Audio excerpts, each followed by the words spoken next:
There's an old saying in economics that if you really want to know where the world is going, you shouldn't look at the stock market ticker. You should look at the garbage. The garbage index, classic. If people are throwing less away, they're buying less. It's surprisingly accurate, a great leading indicator. Exactly. But I've got a better one for you today. If you want to know the true health of the global economy, and I mean everything from the housing market to the auto industry to whether or not people are buying soup, you need to look at paint. It sounds so counterintuitive, right? Because we think of paint as cosmetic. It's the finish. It's the last thing you do.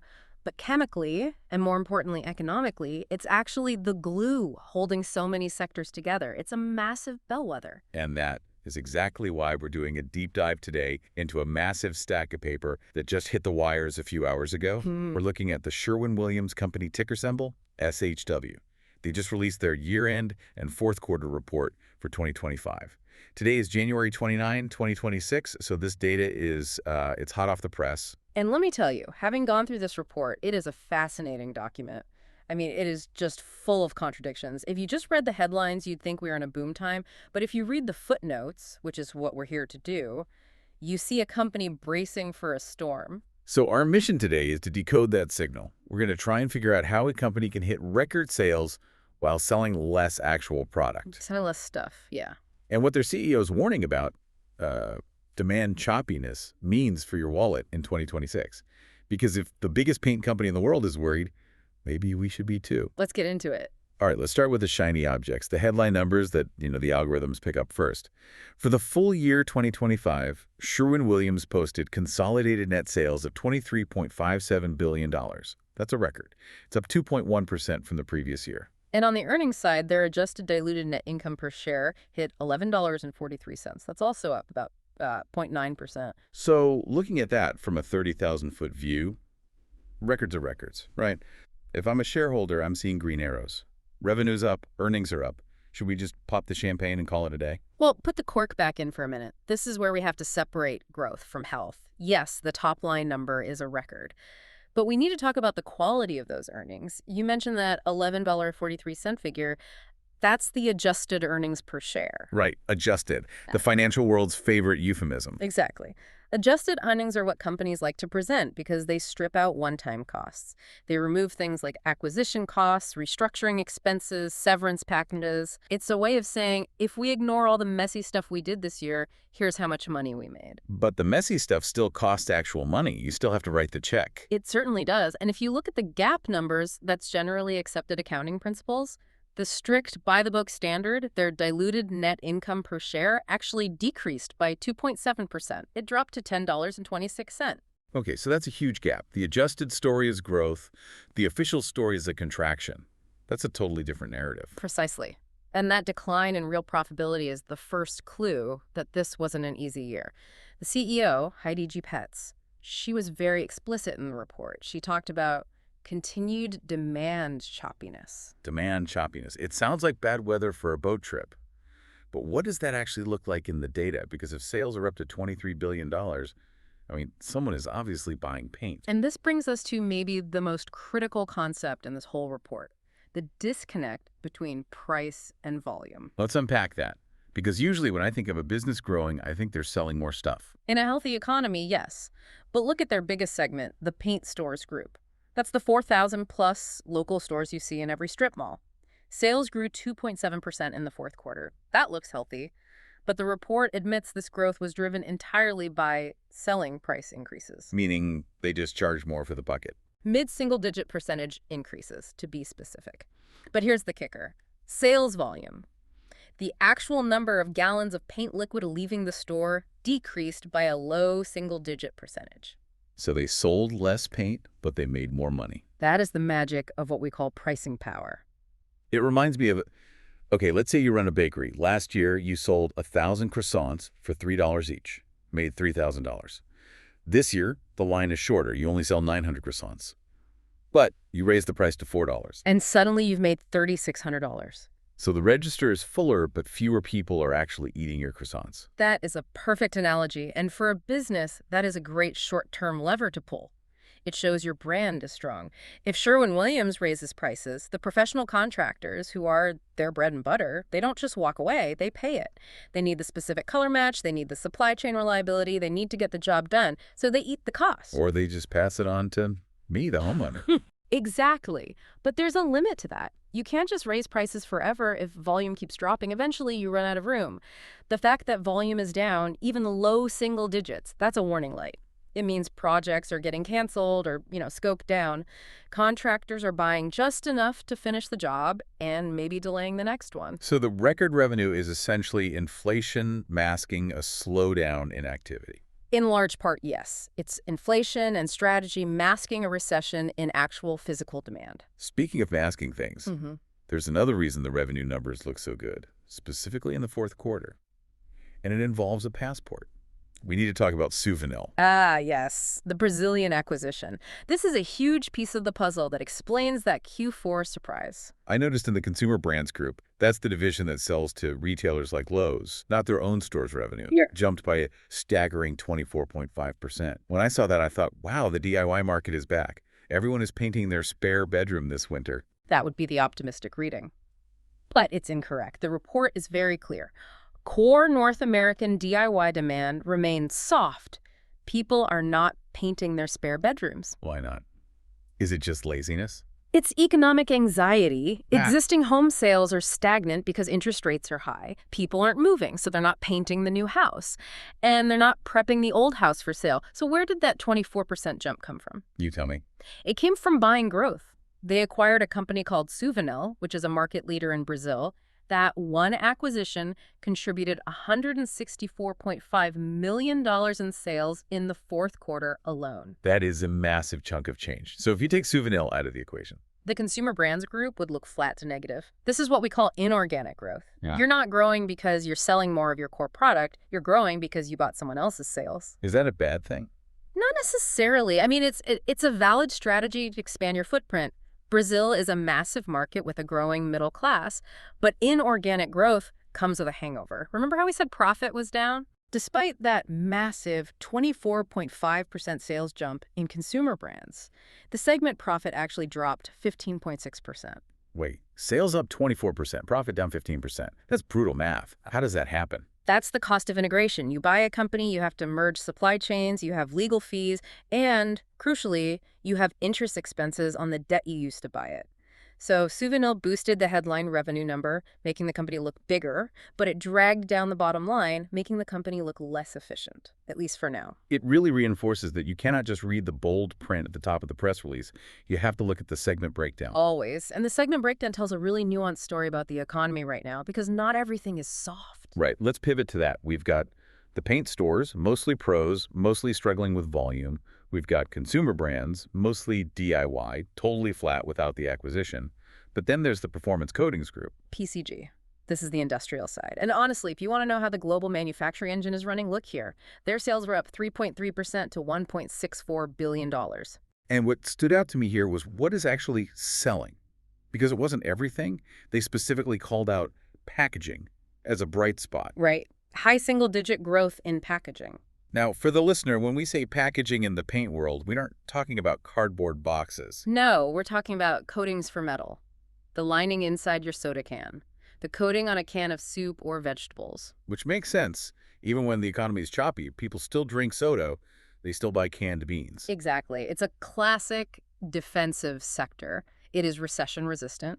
So while general industrial demand, coatings for heavy machinery or tractors, was described as soft, the consumer staple side is holding up the entire segment. It's kind of a grim image, isn't it? We stopped building factories, but we're still buying SpaghettiOs. It is a very specific economic signal. It tells you the consumer is still eating, still spending on basics, but businesses are pulling back on capital investment. They aren't buying new equipment that needs painting. There was another bright spot in that group.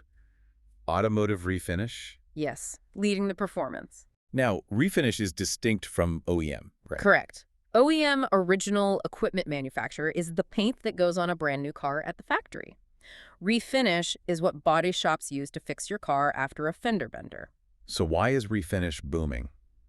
Think about the auto market right now. Interest rates are high. New cars are incredibly expensive. People aren't buying new cars as often. They're keeping their old ones on the road longer. The average age of a car on the road is at an all-time high. And if you keep a car longer, you're more likely to fix a scratch or a dent rather than just trading it in. Exactly. Plus, accident rates have returned to pre-pandemic levels, so you have an aging fleet of cars and plenty of fender benders. That's a goldmine for the automotive refinish business. It's another counter-cyclical signal. When new car sales are slow, body shops are busy. So to recap the state of the union according to Paint, homeowners are stopping renovations, businesses are stopping machinery orders, but everyone is eating canned food and fixing their old cars. That is a surprisingly accurate summary of the current macroeconomic picture. It's an economy of maintenance, not expansion. There's one other sector I want to touch on before we move to strategy. In the paint stores group, they mentioned protective and marine was a star, up a high single-digit percentage. That's the heavy stuff. Bridges, water towers, ships, oil rigs. Infrastructure. Yes. And unlike a homeowner who might decide to wait a year to paint the kitchen because inflation is high, a bridge project or a government contract usually spans years. These are often funded by federal infrastructure bills that were passed years ago. The money is just now hitting the pavement, or the steel in this case. So that government spending is acting as a floor, keeping the numbers from looking worse. It is providing a crucial buffer while the private sector residential and commercial sort of catches its breath. Okay, so we have this environment of softness and chop. If I were the CEO, I'd be hunkering down. I'd be freezing spending. But Sherwin-Williams seems to be doing the opposite in some areas. This is the tension that really jumped out at me. I saw they opened 80 net new stores in 2025. They have 4,853 stores now. That's a massive footprint. Why open 80 new locations if you're selling less paint per store? It's aggressive, isn't it? But this is classic Sherwin-Williams doctrine. They believe that time is money for a contractor. They want to be within a 10-minute drive of every job site in North America. So they're just flooding the zone? They're playing the long game. They know that when demand does eventually turn, being physically closer to the customer wins the business. They're willing to eat the overhead cost of those stores now to ensure they own the market share later. It's about creating a moat that competitors simply cannot cross because they can't afford the real estate. And speaking of overhead, they also just moved into a massive new headquarters in Cleveland, the global headquarters and R&D buildings. Which is a multi-year, multi-million-dollar capital project. But here's the friction point for me. At the same time they're cutting the ribbon on a shiny new HQ and opening 80 stores, I see a line item for targeted restructuring actions and severance costs. Shareholders 6.6 per share charge in Q4. Yeah, that is the corporate balancing act in stark relief. It feels a bit disconnected. You're building a palace but cutting the staff. It is ruthless efficiency. From a shareholder perspective, it's exactly what you want them to do. You want them investing in assets that generate future growth like R&D centers and stores while simultaneously cutting operational fat. They're automating supply chains, they're reducing headcount in administrative roles, they're trying to make the machine leaner so that when volume returns, the profit margins explode. But for the employee who just got laid off, seeing the new skyscraper downtown probably stings. Undoubtedly, it is the harsh reality of corporate finance. But Sherwin-Williams has always been managed with a very strong focus on the shareholder. Just look at the cash. The cash flow numbers were staggering. They generated $3.45 billion in net operating cash. That's 14.6% of their total sales. Can you contextualize that? Is 14% good? For a manufacturing company, it's phenomenal. It means they are incredibly efficient at converting inventory into cash. They're not sitting on unsold paint. They make it, they sell it, they get paid. They are a cash machine. And what do they do with that mountain of cash?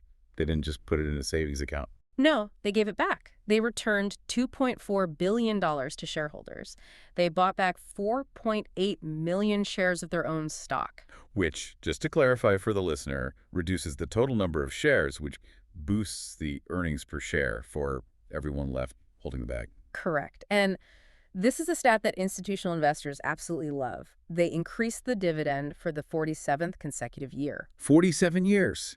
Think about what's happened in the last 47 years. The dot-com crash, 9/11, the 2008 financial crisis, COVID. And through all of that, they have never missed a raise. That puts them in the elite club of dividend aristocrats. Why does that matter so much? It signals stability. It tells the market, we don't care if 2026 is choppy. We don't care if there's a recession. Our cash flow is so robust that we can guarantee you a pay raise every single year.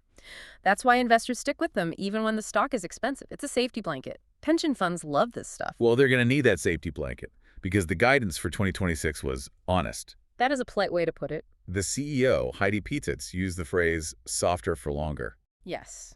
And that is a significant shift in language. A year ago, the narrative across the whole industry was survive the first half, recovery in the second half. Second half recovery was the mantra. And now the goalposts have moved. Softer for longer means they expect this challenging environment to last well into the second half of 2026. They aren't seeing the green shoots yet. Their numbers reflect that. They're predicting 2026 sales to be up only low to mid-single digits. And remember, a chunk of that growth is just carrying over the full year of Suvinil revenue. Right, because they bought Suvinil late in the year, so next year they get a full 12 months of credit for it. Exactly. So if you strip out the acquisition, their forecast for organic growth selling more paint to existing customers is basically flat. Maybe up 1% or 2% if they're lucky. And their earnings guidance adjusted EPS of $11.50 to $11.90. That's growth over this year's $11.43, but it's barely keeping pace with inflation. It's a realistic assessment. They aren't promising a boom. They're promising to outperform the market. That's the key phrase. If the market is flat, they want to be up 2%. If the market is down 5%, they want to be down only 2%. They're banking on taking market share from competitors, the smaller regional paint companies that can't afford to hold prices or invest in supply chain. So it's a war of attrition. They're just trying to be the last giant standing.